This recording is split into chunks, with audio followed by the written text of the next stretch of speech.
Kita masih di siaran Ruang Publik KBR, masih bersama saya Ines Nirmala dan juga dua orang narasumber kita, yaitu Ibu Dian Anggraini, penyuluh pajak ahli madya, dan Ibu Denti Tresna Mutiara, penyuluh pajak ahli pertama dari Direktorat Penyuluhan Pelayanan dan Hubungan Masyarakat Ditjen Pajak. Baik, siaran pagi hari ini juga kita siarkan live langsung dari kantor Direktorat Jenderal Pajak Jakarta Selatan, dan kita juga masih mengajak pendengar Ruang Publik KBR untuk ikut bergabung. Mungkin Anda masih ada yang ingin ditanyakan atau ingin tahu lebih banyak seputar PPN, pajak pertambahan nilai.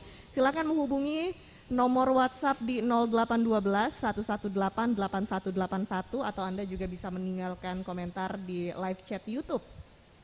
Nah, sebelumnya kita di sesi pertama tadi sudah membahas seputar apa saja objek yang tidak kena PPN dan kita membahas kelompoknya ya dari barang dan jasa. Sekarang saya mau membahas nih Bu Dian seputar kelompok jasa yang tidak kena PPN itu adalah kesenian dan hiburan. Iya, betul. Ya, Bu, ya. Nah, ini boleh dijelaskan yang tidak dikenai PPN. Tidak dikenakan PPN ya. Oke. Berarti kalau tidak dikenakan PPN dia kena pajak daerah. Nah itu nanti banyak listnya. Nanti biar Bu Denti yang menjelaskan. Saya menjelaskan dulu justru pengecualiannya. Jadi ada di kelompok kesenian dan hiburan yang merupakan objek PPN. Nah ini juga penyelarasan sebenarnya ya, Mbak Ines. Jadi masuk di sini adalah golf. Jadi golf itu masuk di kelompok kesenian, padahal nah nyambung nggak ya? Nah, jadi jasa untuk permainan golf itu ini memang baru nih di PMK 70 ini menjadi dikenakan PPN ya. Karena apa? Karena tadinya memang golf ini masuk ke kesenian dan hiburan, Mbak Ines, masuk ke kesenian hiburan. Nah, kemudian dalam perjalanannya ya beberapa waktu yang lalu itu Asosiasi Golf kemudian menyatakan keberatannya dong gitu ya, menyampaikan judicial review ke Mahkamah Agung, menyatakan bahwa ini saya golf bukan hiburan gitu, bukan kesenian. Nah akhirnya dikabulkan. Nah oleh karena itu dikeluarkan dari situ, dari pajak daerah tadi. Nah sehingga lex spesialis nih mengatur khusus untuk permainan golf itu masuk menjadi objek pajak pertambahan nilai. Ya jadi dia nggak masuk ke hiburan, nggak masuk juga ke olahraga, tapi masuknya memang penyediaan tempat atau ruang atau peralatan dan perlengkapan untuk permainan golf gitu. Nah itu jadi objek PPN. Nah satu lagi juga ada penyerahan jasa digital ya, berupa penayangan atau streaming kan. Ini karena sekarang perkembangan teknologi ya, sekarang ya kayak kita nih mungkin sedang streaming juga ya. Nah streaming atas film atau audio visual lainnya. Nah itu melalui saluran internet atau jaringan elektronik. Nah itu merupakan objek PPN. Oke, baik. Jadi permainan golf dan streaming iya, film itu tetap jasa digital PPN. Ya. Nah kalau yang masuk pajak daerah apa aja banyak nih, mungkin Bu Denti bisa menambahkan. Oke, boleh langsung aja Bu Denti bisa ditambahkan. Baik, jadi Mbak Ines perbandingannya tadi yang tetap kena PPN tadi disebutkannya 2. Nah tetapi yang tidak dikenai PPN ini lebih banyak, Mbak Ines. Nah kalau boleh saya sebutkan itu yang pertama ada tontonan film atau tontonan audio visual. Nah, kecuali tadi yang digital ya, Mbak Ines, kalau digital dia tetap terkena PPN. Kemudian untuk pergelaran kesenian, musik, tari, dan atau busana, itu juga tidak dikenai PPN, Mbak Ines. Termasuk kontes kecantikan, kontes binaraga, pameran, begitupun pertunjukan sirkus, akrobat ya Mbak Ines, sulap. Nah, pertunjukan sulap itu juga tidak dikenai PPN, karena memang itu adalah objek pajak daerah, Mbak Ines. Nah selain itu ada juga permainan ketangkasan, kemudian pacuan kuda, perlombaan kendaraan bermotor. Ada juga kalau misalnya dia ada olahraga permainan yang menggunakan peralatan atau perlengkapan untuk olahraga dan kebugaran, nah itu juga tidak termasuk yang dikenai PPN. Termasuk juga kalau kita ada rekreasi wahana air Mbak Ines ya, yang suka mungkin ke waterboom gitu ya Mbak Ines ya. Kemudian ada wahana ekologi, wahana pendidikan, wahana budaya, termasuk juga agrowisata dan kebun binatang. Nah itu tidak masuk yang dikenai PPN, dia terkenanya adalah pajak daerah. Termasuk kalau Mbak Ines suka ke ini ya, pijat refleksi misalnya atau ke panti pijat. Nah, itu kalau kita spa pun nah itu tidak masuk ke yang dikenai PPN. Kalau kita mandi uap gitu Mbak ya, perawatan dengan spa, nah itu juga tidak termasuk yang dikenai PPN. Oke, baik. Dan sekarang boleh ya kita beri kesempatan untuk WhatsApp yang masuk ke siaran Ruang Publik KBR. Silakan. Ini masih seputar PPN, tapi yang ditanyakan adalah kalau beli barang impor akan kena PPN tidak ya? Ini pertanyaan dari Jimmy di Jakarta. Oke, ini nggak terkait langsung dengan PMK 70 ya. Kalau impor yang merupakan objek PPN. Impor barang ya itu ada kena bea masuk. Ya, bea masuk itu nanti domainnya bea dan cukai ya. Nah, dan kita ada kena PPN dan juga ada namanya PPH pasal 22 impor juga. Oke, gitu. Jadi memang double berarti ya kalau itu ya. Double pajaknya. Gimana? Double gimana nih? PPN kan bukan pajak daerah, pajak pertambahan gitu. nilai saja. Cuma ada jenis pajak yang lain yang dikelola Iya. pajak pusat juga, itu pajak penghasilan, yaitu pajak Oke. penghasilan pasal 22. Baik. Jadi semuanya pajak pusat, nggak ada pajak daerah. Oke, baik Bu. Iya, iya. Dan ini kita balik lagi ya, membahas seputar jasa kesenian dan hiburan. Tadi ada yang tetap dikenai PPN dan juga ada yang tidak dikenai PPN, dan banyak sekali jenisnya yang tidak dikenai PPN, berarti itu diatur oleh pemerintah daerah juga ya. Betul sekali. Iya. Jadi kalau bisa Ibu jelaskan juga ke pendengar kita, mungkin masih banyak yang awam juga. Ini bedanya apa sih kalau misalnya sebuah objek dikenakan PPN dan yang lain dikenakan pajak daerah ujung-ujungnya gitu. Pembedanya apa sih? Gitu.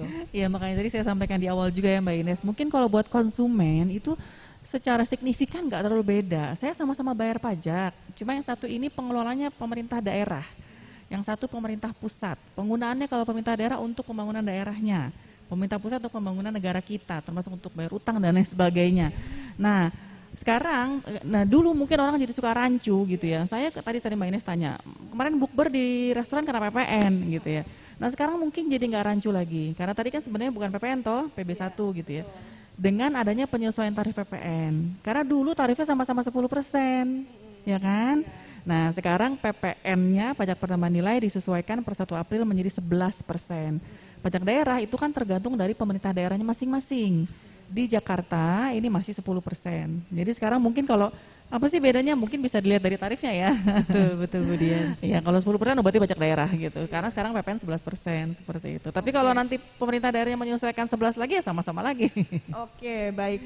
Kalau misalnya pendengar kita menjelang Lebaran ini mau beli baju baru, mau ganti gadget baru gitu ya, atau mau beli rumah baru. Nah ini objek yang kena pajak PPN ya Bu ya? Iya, betul. Yang kena PPN ya sekarang kan ya baru dapat THR kemarin Bu Denti ya, berbondong-bondong lah kita cari baju Lebaran ya. Betul Bu Dian, untuk memajukan UMKM kita ya Bu Dian ya.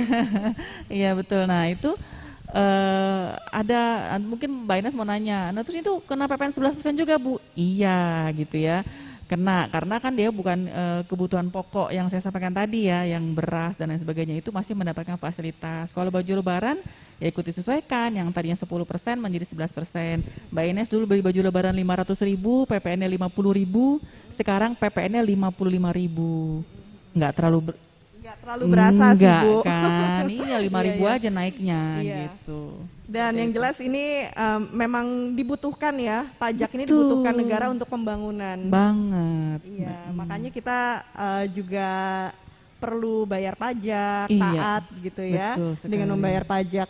Nah, untuk Indonesia sendiri mungkin banyak mendengar juga masyarakat yang mengeluh kok pajak kita naik sih gitu. Padahal kan perolehan pajak tahun lalu juga bagus capaiannya gitu. Ini kenapa jadi pajak naik gitu? Bisa dijelaskan Bu? Menarik nih ya pertanyaannya ya.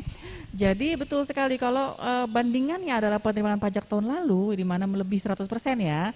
Itu seolah-olah udah bagus gitu ya. Bukan soal memang bagus, pencapaian yang bagus, tapi sebenarnya ada indikator lain yang harusnya kita juga aware, yaitu tax ratio atau rasio pajak ya, yang membandingkan antara penerimaan pajak kita dengan produk domestik bruto.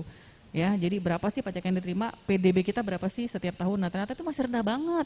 Indonesia ini bahkan dibandingkan dengan negara-negara di ASEAN saja sama negara ASEAN itu paling rendah, sangat rendah. Jadi artinya penerimaan pajak kita masih perlu digenjot nih gitu. Kalau penerimaan pajak kemarin tercapai alhamdulillah, tapi itu belum masih ada indikator lain yang harus kita perjuangkan. Makanya dengan undang-undang harmonisasi peraturan perpajakan, pemerintah itu menyesuaikan berbagai hal dengan tetap memberikan dukungan kepada masyarakat menengah ke bawah.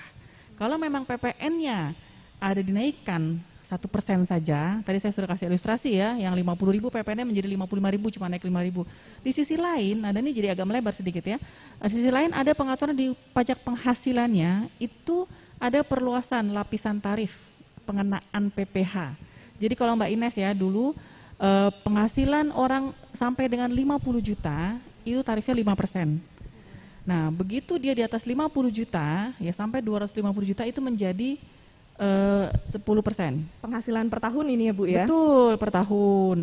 Nah sekarang dengan Undang-Undang HPP, lapisan tarifnya itu bracketnya itu diperluas. Jadi bukan sampai 50 juta saja, tapi sampai 60 juta masih bisa menikmati tarif terendah.